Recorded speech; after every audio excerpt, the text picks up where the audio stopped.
नमस्कार, स्वागत है आप सभी का प्रदेश प्राइम की दूसरे सेगमेंट अपना उत्तराखंड में। और आज की खबरों के साथ मैं हूं प्रीति बिष्ट।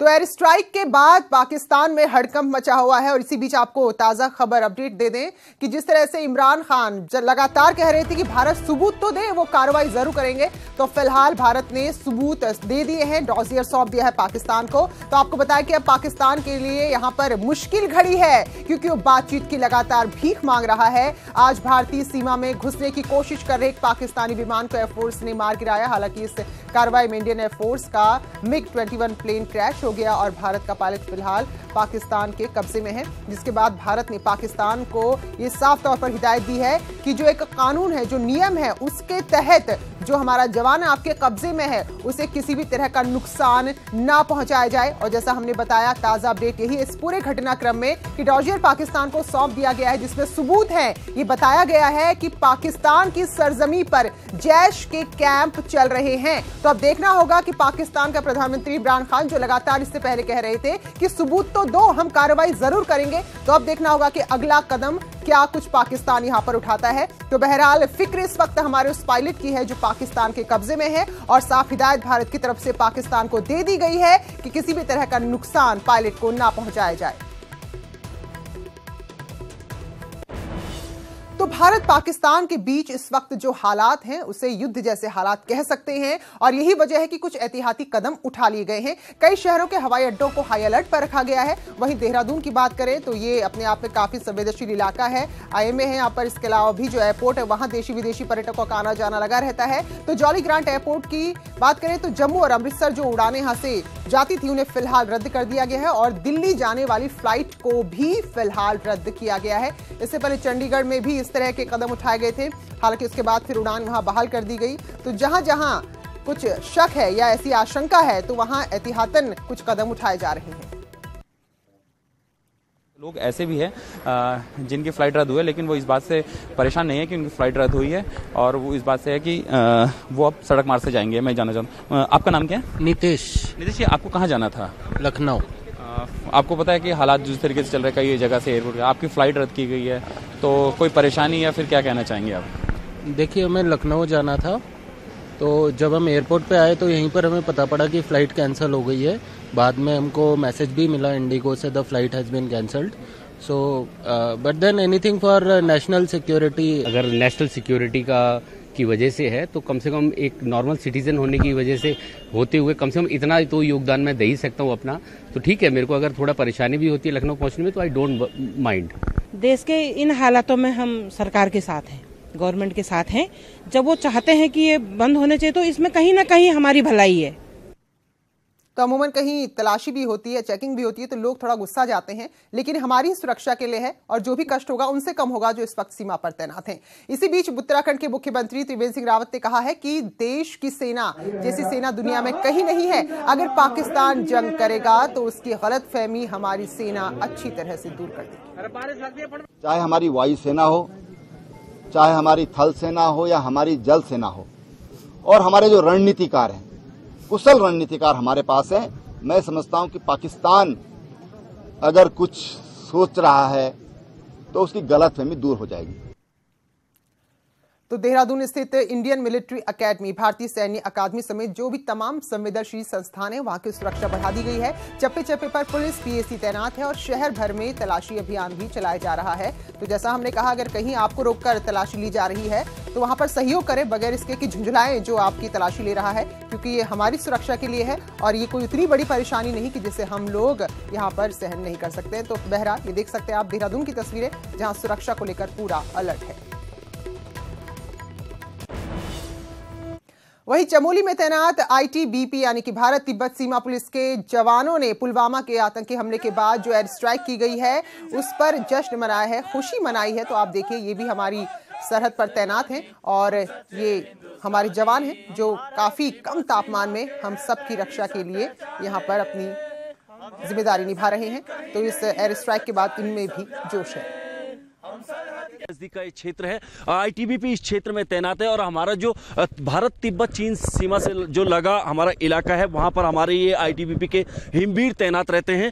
और जिस तरीके से जो है हमारी सरकार ने पुलवामा अटैक का जो जवाब दिया है कल, उसके बाद हमारे जो सैनिक है उनका भी उत्साह बढ़ा है और हमारे सैनिकों का ये कहना है कि जो हमारे सरहद की तरफ आंख भी उठा के देखेगा तो उसकी हम आंखें नोच देंगे। मेरे साथ कुछ हिमवीर हैं, मैं जानना चाहूंगा आप क्या कहेंगे इस जो मैसेज है अपना? हम भारत तिब्बत सीमा पुलिस बल में जब से भर्ती हुए 11 महीने के कठिन प्रशिक्षण के बाद हमें कसम दिलाई गई थी हम देश की आन बान शान के लिए अपनी जान तक देने के लिए तैयार हैं। और तो इन जवानों के जज्बे को तो सलाम है ही, साथ ही सलाम है इनके परिजनों के हौसले को। जी हां, जिनके अपने सीमा पर तैनात है वो अपने परिजनों का हौसला बढ़ा रहे हैं, याद दिला रहे हैं कि आपकी जिम्मेदारी परिवार नहीं बल्कि देश है। जम्मू कश्मीर के अखनूर में तैनात जवान सत्यप्रकाश के पिता पूर्व सैनिक पान सिंह रावत का कहना है कि जो भी जवान सीमा पर तैनात है वो डटकर दुश्मन का मुकाबला करे। तो वहीं राजौरी में तैनात जवान संजय रावत की मां कह रही हैं कि जिस तरह से मैं उसकी मां हूं उसी तरह से भारत माता भी सबकी मां है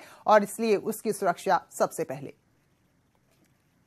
उनके लिए मेरा यह है कि बेटा मैं मां हूं और मेरी आशीर्वाद तुम्हारे साथ रहेगी और हमारा देश का वीर जवान हूं और इसीलिए हमारा हौसला भी बढ़ते रहेगा। हमारे बेटे हमारे पास सुरक्षित घर आए और भारत सरकार की नौकरी डट के करें।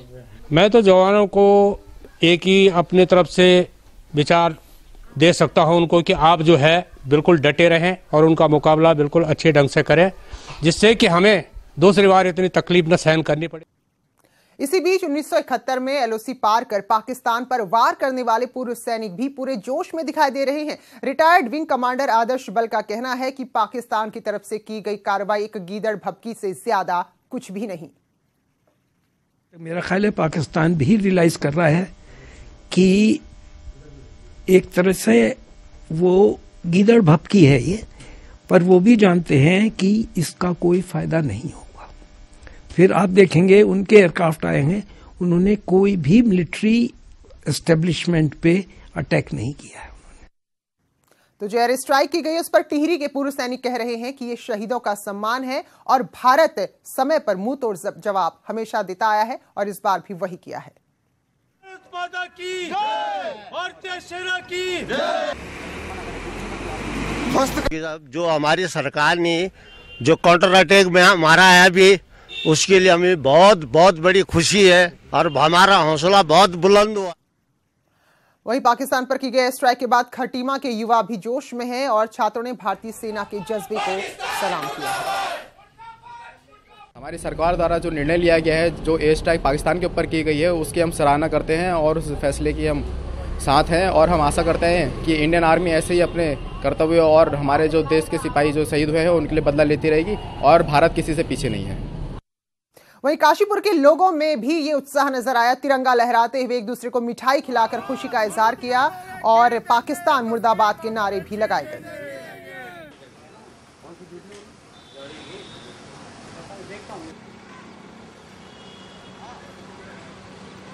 वहीं पौड़ी और श्रीनगर गढ़वाल में भी पूर्व सैनिक कह रहे हैं कि जो सेना को खुली छूट प्रधानमंत्री ने दी है वो वाकई में काबिले तारीफ है, क्योंकि इससे सेना का जोश बढ़ता है और ये पहली बार किया गया है।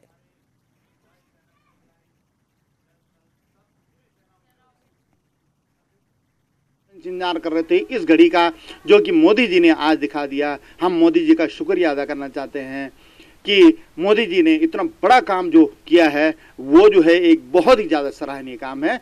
आज ये जो सर्जिकल स्ट्राइक हुई है, ये मैसेज हमारे पूरे दुनिया में, पूरे देश में और पूरे हमारे एक्सप्रेसमैन इससे बहुत खुश हैं और पाकिस्तान के हुक्मरानों को ये पता चल गया है कि हिंदुस्तान में एक ऐसा शासक बैठा हुआ है जो कि ईंट का जवाब पत्थर से देगा और ये बदला बहुत ही खुशी का है। जो जिन्होंने की सेना को छूट दी थी और दूसरे प्रधानमंत्री हमारे नरेंद्र मोदी जी है, जिन्होंने की सेना को जो है इस प्रकार से पहला प्रधानमंत्री है जिसने कि इन शब्दों को दे करके और हमारे देश का मान बढ़ाया है। वहीं राज्यसभा सांसद अनिल बलूनी ने रक्षा मंत्री निर्मला सीतारमण से मुलाकात की है और राज्य के पूर्व सैनिकों की समस्याएं रक्षा मंत्री के सामने रखी है। बलूनी ने पूर्व सैनिक को और ज्यादा सुविधाएं देने की मांग की।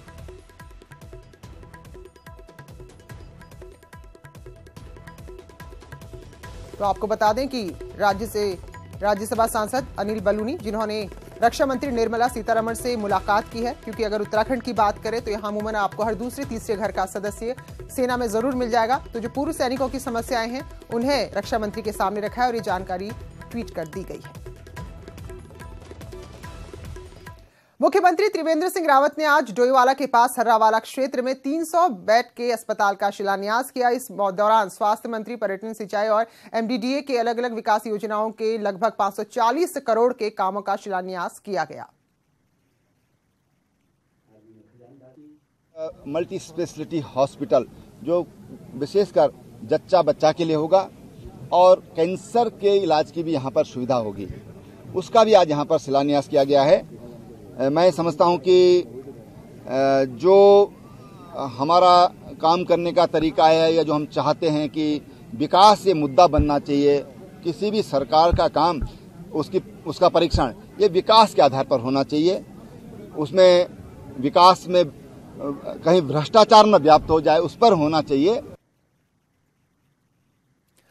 और अब हादसे की खबर है। रुद्रप्रयाग में खैरी खाल के पास एक दर्दनाक हादसा हुआ और इस हादसे के दौरान भारी लापरवाही भी सामने आई। 4 लोगों की जान चली गई है, जबकि 7 लोग घायल हुए हैं। और जो स्थानीय लोग हैं उनका कहना है कि अगर वक्त रहते एम्बुलेंस स्थानीय जगह पर पहुंच जाती तो 2 लोगों की जान तो बच ही सकती थी। तो खैरी खाल से रुद्रप्रयाग आ रही थी कार, जो 150 मीटर गहरी खाई में गिर गई है। मैं यहाँ पर जब जो मृतक हुए उनको लेकर आया हूँ पर, लेकिन तब तक वहाँ 108 नहीं पहुँचे यार। मैं कम से कम 1 घंटे बाद मतलब मेरे को एम्बुलेंस दिखी रास्ते में, मैं प्राइवेट गाड़ी में उनको लेकर आया हूँ यहाँ पे। अब बड़ी दुख की बात है कि यहाँ पे ये रेफर सेंटर हो गया है, जो भी छोटा सा भी केस है तो उसको सीधे श्रीनगर कर रहे हैं। पहले तो एम्बुलेंस नहीं पहुंचती, आप जैसे तैसे अस्पताल पहुंच भी जाओ, वहां भी इलाज की कोई गारंटी नहीं है। आगे बढ़ेंगे। उत्तरकाशी के चिन्याली सौड़ ब्लॉक में एक नाबालिग छात्रा से दुष्कर्म का मामला सामने आया है और इस बात की जानकारी तब मिली जब नाबालिग लड़की ने अस्पताल में बच्चे को जन्म दिया। परिजनों की शिकायत पर धरासू पुलिस ने दुष्कर्म और पॉक्सो एक्ट में मुकदमा दर्ज करा लिया है और आरोपी युवक को भी गिरफ्तार कर लिया है।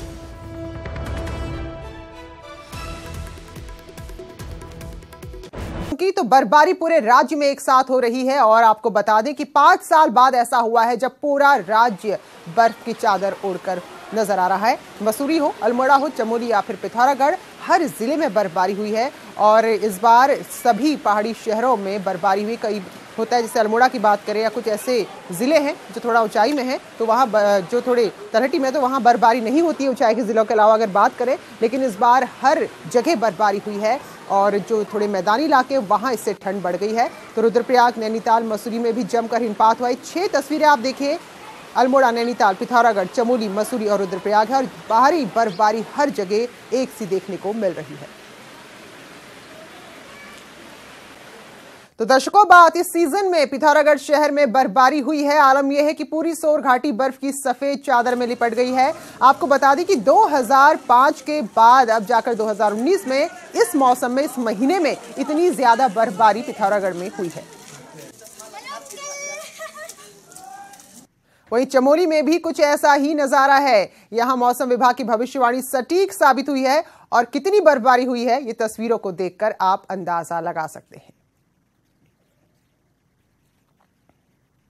और वहीं अल्मोड़ा में भी, यहां भी इस मौसम में बर्फबारी कई सालों से नहीं हुई थी, लेकिन यहां भी लगातार बर्फ गिर रही है और देखिए कि मुख्यालय में किस तरह से दिन भर यही आलम जारी रहा। वहीं रुद्रप्रयाग जिले में कल रात से भारी बर्फबारी हो रही है। उच्च हिमालय, केदारनाथ और तुंगनाथ में 12 फीट से ज्यादा बर्फ जम चुकी है और ऊंचाई वाले इलाके जैसे चिरबटिया है, चोपता है, बधानी थाल, त्यूखर, यहां भी लगातार बर्फबारी हो रही है।